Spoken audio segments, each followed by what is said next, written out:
Hello 480 ஆண்டுகளுக்கு ஒரு முறை நடக்கும் ஒரு அரிதான நிகழ்வு தான் இங்க நடந்திருக்கு. நடந்த ஒரு சுவாரஸ்யமான விஷயம் என்னன்னு கேட்டீங்கன்னா நீங்களே ஆச்சரியப்படுவீங்க. பராக் நகர்ல உள்ள ஒரு குடும்பம் தான் இந்த மிக்சேல் என்ற ஒரு குடும்பம். இவங்களுக்கு வயசு 23வது. இவங்களுக்கு ஏற்கனவே ஒரு மகன் வந்திருக்கான். ஆனா தற்போது 2ஆம் முறை கர்ப்பமாவ அவங்க நினைச்சாங்க.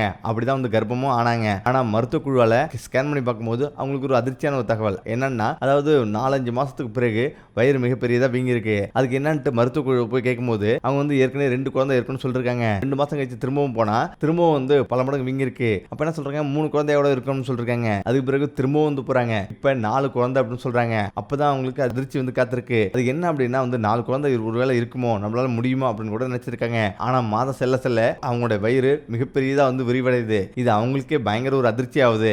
அப்பதான் மருத்துவர்கள் மேலும் சொல்றாங்க 5 குழந்தை இருக்கிறதுக்கு வாய்ப்பு இருக்குன்னு சொல்றாங்க. முக்கியமா 40 நர்சுகளை கொண்ட மிகப்பெரிய ஒரு குழு தான் இவங்களுக்கு ஆபரேஷன் பண்றாங்க. ஆபரேஷன் பண்ணி ஒவ்வொரு குழந்தையா வந்து எடுக்கிறாங்க. மொத்தம் 5 குழந்தை வந்து இருக்குது. ஆனா 6வது ஒரு குழந்தையா வந்து மிக சிறியதா அவங்க வயிற்றிலே வந்து இருக்குது. இப்பதான் பயங்கர அதிர்ச்சி ஆகிறாங்க. ஆனாலும் இதெல்லாம் தாண்டி அவங்க கையில கொடுக்கும்போது ஒவ்வொரு குழந்தையும் ரொம்ப சந்தோஷமா வந்து வாங்கிக்கிறாங்க. 5 ஆண் குழந்தையும் ஒரு பெண் குழந்தையும் பிறந்திருக்கு. இது ஒரு அதிசயமா பார்க்கப்படுது. என்ன காரணம்னா 1949க்கு முன்னாடி சரி அதுக்கு பிறகும் சரி இந்த மாதிரி ஒரு நிகழ்வு அவங்க பார்த்ததே கிடையாதான். அதாவது கடந்த அவங்களுடைய தரவுகள்ல 5 குழந்தை பிறந்ததா எதுவுமே கிடையாதான். ஆனா 500 வருஷத்துக்கு பிறகு இப்பதான் பிறந்திருக்கு சொல்றாங்க. 480 வருஷத்துக்கு முன்னாடி ஒருத்தவங்க வந்து பிறந்திருக்கான். இதெல்லாம் தாண்டி ஒரு அதிர்ச்சியான சம்பவம் வந்து இருக்கு. இத்தனை குழந்தைகள் அப்படி கேட்பீங்க. 69 குழந்தைகளை பெற்றெடுத்த ஒருத்தவங்க வந்து இருக்காங்க.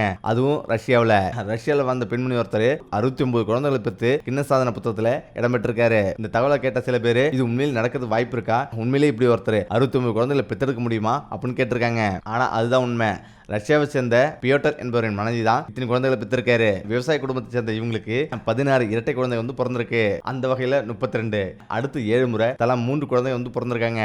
இந்த வகையில 21 குழந்தைங்க. அதே போல இவங்க 4 முறை தலா 4 குழந்தை வந்து பிறந்திருக்காங்க. அந்த வகையில் 16 குழந்தைங்க.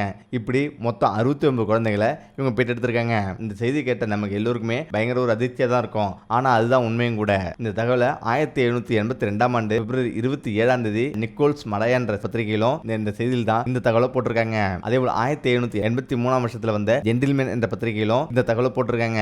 இதன் மூலமா இந்த தகவலை உண்மைன்னு நிரூபிச்சிருக்கு. இதனாலே வாலண்டினாவின் பெயர் வந்து கின்னஸ் புத்தகத்தில் இடம்பெற்றிருக்காங்க. அதே போல ஆராய்ச்சியாளர்கள் எல்லாமே உண்மையிலே அதிர்ச்சி அடைகிறோம், வியப்படைகிறோம்னு சொல்றாங்க. அதுக்கு முக்கிய காரணம் என்னன்னா, இவ்வளவு குழந்தைகள் ஒரு பெண்மணி பெற முடியுமா அப்படின்னு நாங்க வந்து ஆச்சரியப்படுறோம். ஒரு பெண் இவ்வளவு குழந்தைகள்லாம் பெற முடியும் அப்படின்னு இந்த கோட்பாட்டை விட அதிக குழந்தைகளை பெற்றிருக்காங்க அப்படின்னு அதிசயப்படுறாங்க. பெண்களோட கருவுறுத்தல் பற்றி பேசிய ஜேம்ஸ் என்ற ஆராய்ச்சியாளர் முக்கியமா ஒவ்வொரு பெண்களும் 5 வயசுக்குள்ளேயே மாதவிடாய்க்கு ஆளாகிறாங்க. அவங்க கர்ப்பப்பைகள் வந்து ஒவ்வொரு 28 நாட்களுக்கு ஒரு முறையும் முட்டையை வெளியிட்டு தொடங்குதான். மாதவிடாய் நிறுத்தத்தில் முட்டை விட சப்ளை வந்து தீர்ந்து விடும் வரை இந்த அண்ட விடுப்பு தொடர்தான். இதன் வழக்கமான தொடக்கம் 51 வயதுன்னு சொல்றாரு. மாதவிடாய் நிறுத்தப்படும் போது பெண்கள் கருவுறுத்தலும் நிறுத்தப்படும் சொல்றாரு. கருவுறுத்தலும் குறையும் சொல்றாரு. ஒரு பெண்ணுக்கு 45 வயசா இருக்கும்போது ஒரு சுழற்சியில் குழந்தை பெறும் வாய்ப்பு 1% தான் இருக்குன்னு சொல்றாரு. பாலஸ்லேவ் வாழ்க்கையை பொறுத்தவரை 40 வருட கால இடைவெளியில 27 கர்ப்பங்கள் இருந்திருக்கலாம்னு சொல்றாரு. இதுவும் இரட்டை குழந்தைகள், 3 குழந்தைங்க, 4 குழந்தைங்க அப்படின்னு பல மடங்கு இருந்திருக்கு அப்படின்னு சொல்றாரு. அவர் 40 வருடத்துல தோராயமா 18 வருஷம் கர்ப்பமாய் வாழ்ந்திருக்கான்னு சொல்றாரு. கர்ப்ப காலத்துல கழிச்சிருக்கலாம் சொல்றாரு.